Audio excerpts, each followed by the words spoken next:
Today we are just going to talk about the safety instrument system, which involves a final shutdown valve along with a solenoid valve. Generally, a final shutdown valves remain in a static, one uniform condition for a long operational period unless it is demanded to act during the safety demand. So there has been technology implementation available through using the microprocessor-based device to check the integrity of the final shutdown valves, which is a mechanical integrity, and that's a great thing. But what happens, the solenoid valve, which is attached to it for taking the valve to safe state, is never being checked. The reason being, the solenoid valves are de-energized to trip, which means when a safety demand comes, the solenoid valve will trip on its own by de-energizing. So during partial stroke tests, when we check the integrity of the mechanical valve body and actuator, we forget about the solenoid valve because that acts just like is a piece of pipe. Solenoid valve has mainly two failures. One is the coil burning, another one is the plunger stuck. The coil burning is a very obvious one. The moment the coil burns, the solenoid valve de-energizes and there will be a spurious trip during the normal operation.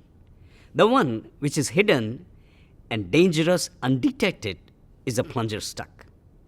Though the solenoid is operating, but we don't know whether the plunger moves during the safety demand or not. So there has been a concern in the industry. Partial stroke test has been there for so many years, but nobody thought about the final element along with the solenoid valve, which has never been tested during this shutdown activity.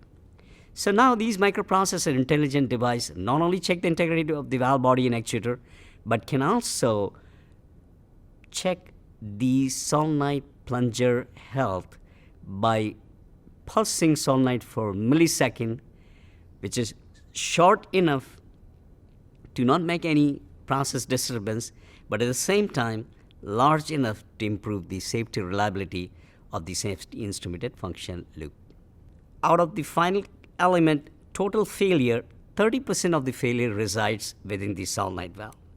So by doing this health monitoring, additional check improves safety reliability, which is a key and critical part of the safety instrument function loop, which makes a plant much more safer, efficient, and reliable. So by checking the SOV health monitoring, they're getting peace of mind, but at the same time, they're getting a deterministic test results through their host and associated software called IAMS, Intelligent Asset Management System, and that will be a documented results along them for any insurance company or any auditor or any regulatory bodies to check that these things have been tested as per the schedule or as per the proof test requirement